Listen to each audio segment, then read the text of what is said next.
Hey there, welcome back to our channel. Today, we are tackling a question many women in their 50s are quietly asking: where have all the men gone? Not imaginary men.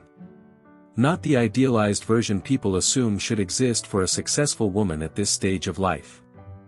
Real men, the ones she expected would appreciate her accomplishments, recognize her value, and actively pursue a relationship with her.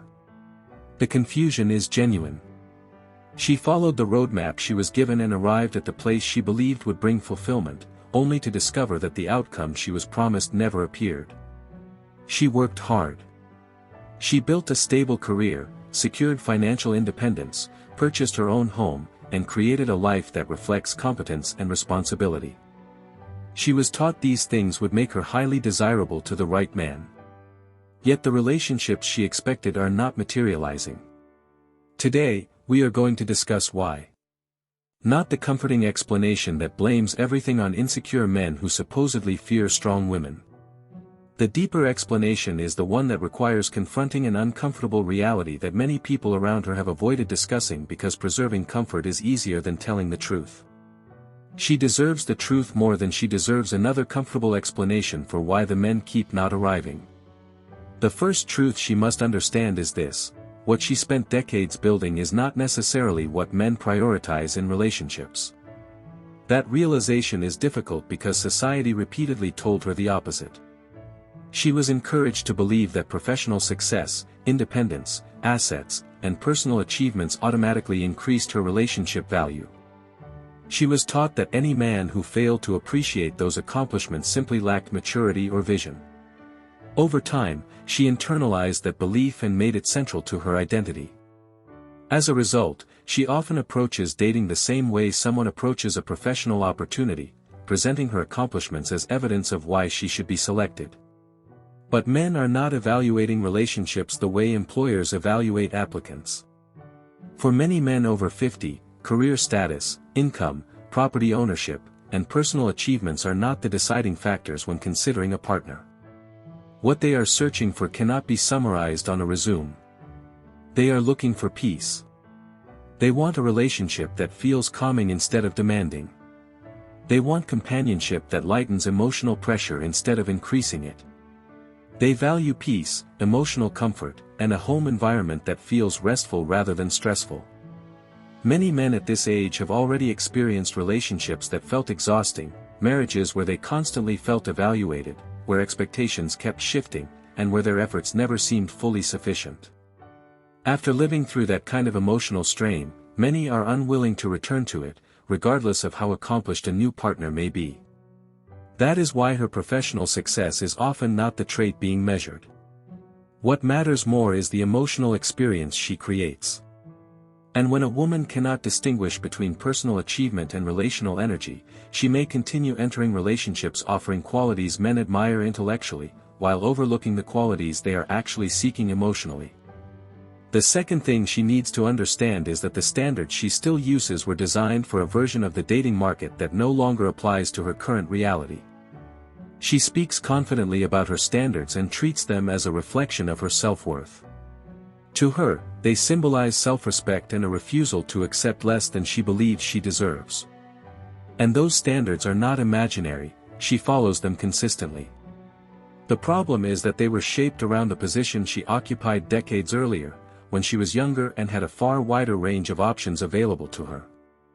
Now, many of the men she dismisses because they fall short of certain expectations, whether related to height, income, appearance, or status, are men who may actually offer the kind of partnership that would suit her life at this stage. Yet she overlooks them, not because they are incapable of providing stability, companionship, or care, but because her expectations were formed during a very different phase of life and never adjusted to match present circumstances. Ironically, many of the men who would meet those older standards have already gone through their own process of adjustment. At 55 or 60, they understand they no longer occupy the same position they did at 30, and they have recalibrated their expectations accordingly. She, however, continues to approach the market with criteria shaped for a younger version of herself, then concludes that the market itself is failing her.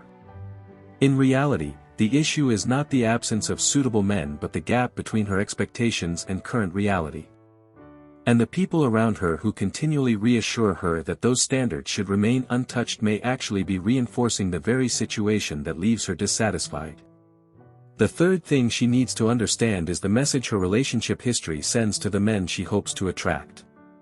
She may believe her past is private and that she controls how much of it others see, but in practice, much of it becomes visible through the way she speaks about it. When a woman describes every previous relationship primarily in terms of how she was mistreated, disappointed, or failed by others, men are not simply hearing criticism of former partners. They are paying attention to what her perspective reveals about how she views her own role in those relationships. A woman who has endured painful experiences but has also reflected honestly on the part she may have played tends to carry herself differently. She speaks about the past with balance, accountability, and self-awareness. There is usually evidence that she has examined herself deeply enough to grow from those experiences and approach future relationships differently. By contrast, a woman whose stories consistently revolve around the failures of everyone else often appears as though she has never truly examined her own contribution to those outcomes. Her history becomes a list of other people's mistakes, while she remains entirely blameless within the narrative. Men who have gone through serious relationship struggles of their own can usually recognize the distinction quickly, because many of them have already confronted uncomfortable truths about themselves. They can sense the difference between someone who has done genuine self-reflection and someone who has not. And that difference comes through clearly in the way a person talks about their past.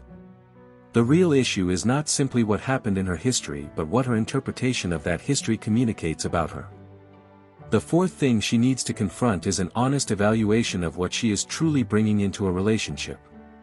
She believes she is highly desirable, and from her perspective, she has plenty of evidence to support that belief.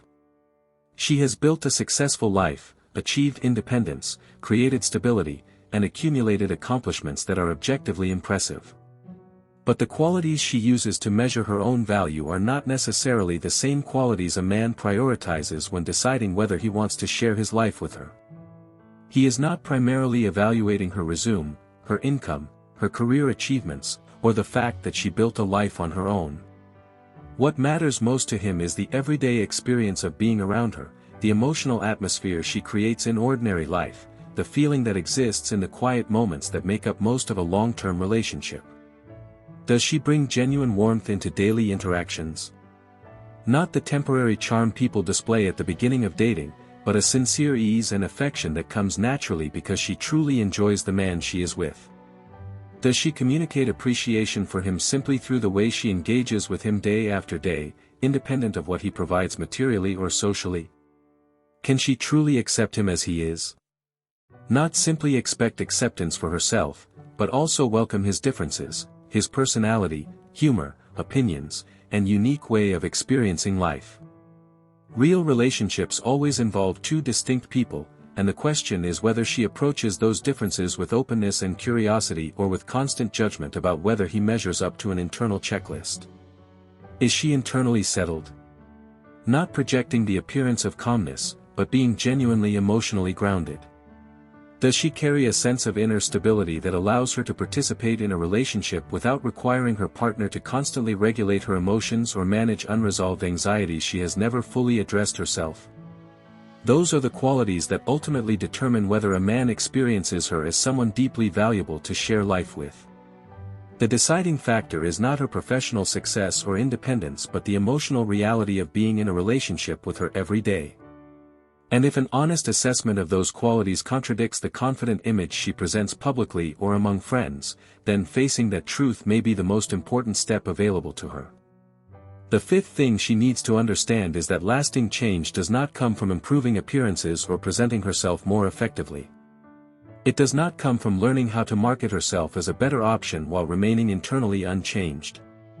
Real transformation comes from deeper personal work, honestly examining the emotional patterns, unresolved wounds, and behaviors she has carried into relationships and recognizing how those patterns may have contributed to outcomes she has previously blamed entirely on others.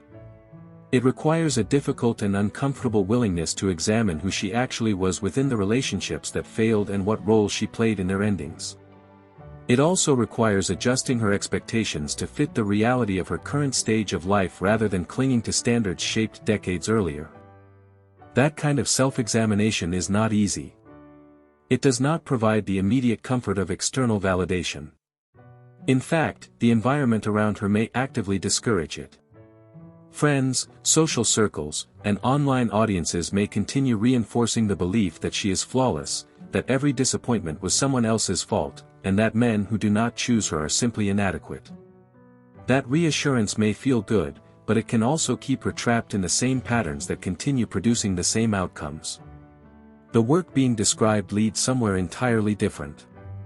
It leads to a private and deeply personal transformation in which a woman stops focusing exclusively on others and begins looking honestly at herself.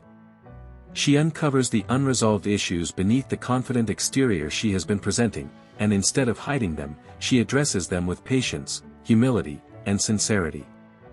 Eventually, she becomes the person she was previously trying to appear to be. She no longer performs peace, she genuinely possesses it. She no longer imitates warmth, she naturally expresses it. She no longer projects the image of someone who has grown, she has actually done the work required to grow. And that transformation changes the type of relationships she attracts. The men who respond to this version of her are different from the men who were disconnected from the earlier version, not because she became more impressive on paper, but because she became emotionally grounded and genuinely at peace within herself. According to this perspective, inner peace is the quality that ultimately creates the kind of connection she has been searching for all along.